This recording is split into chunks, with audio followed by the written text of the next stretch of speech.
હાલો દેવાજી. હા મોહિતભાઈ. હા કાલ આપણે પેમેન્ટની વાત હાલતી હતી ફોન ઉપર, તમે ફોન કાપ્યો પછી બ્લોકમાં નહીં દીધો મને યાર. ના ફોન નથી કઈ એમાં શું થયું, જીઓના ટાવર વહી ગયા તે એ રીતે ફોન કપાઈ ગયો ને ટાવર જ નહોતા આવતા એટલે તમને એવું બતાવતા હશે. પછી લગભગ તમને કેટલા 2.5 કલાક સુધી તમને ફોન કર્યા મેં, પણ નકરા બિઝી જ આવતા હતા, વ્યસ્ત આવતા હતા ફોન તમારો. હા પણ એમાં કહું તો શું, ટાવર વહી ગયા હતા એટલે મારે તમને ફોને કેમ કરવો કહો. હા તો પણ ટાવર વહી ગયો તો વોટ્સએપમાં કોલ કરાય કે નહીં?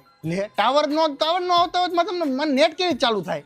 આ તો બાજુ વાળા કોઈનું હોટસ્પોટ લઈ લેવાય, કોઈનું આજુબાજુ વાળાનું, પછી કોલ કરાય તમારે. ભાઈ મને એ વખતે યાદ ન આવ્યું એવું. આપણે નો જ આવે ને યાર, તમારે પેમેન્ટ કરવાનું હતું, તમારે પેમેન્ટ લેવાનું હતું એટલે મને યાદ આવે તમારે પેમેન્ટ એટલે કરવાનું. મોહિતભાઈ ઓ શાંતિથી સમજાવો. તમે ફોન આપણે ચાલુ હતો, તમે મને ફોન કાપી નાખો આપણે ચાલુ ફોને અને મને બ્લોકમાં અરે બ્લોકમાં નથી નાખ્યો, તને કહું નથી સાંભળતો.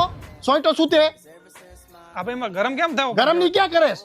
તારું પેમેન્ટ હાજે ને હાજે પહોંચે દેવાનું. હવે તું મોરે મોરો મારવાની તૈયારી રાખજે, બરોબર? એમાં ગરમ કેમ થઈ ગરમ ને ઠંડા ને મૂકી દે તું સાઈડમાં. હવે તું મોરે મોરો મારવાની તૈયારી ન રાખે તો તને મજા નહીં આવે. વાંધો ને પેમેન્ટ તમે કહો ત્યારે આપણે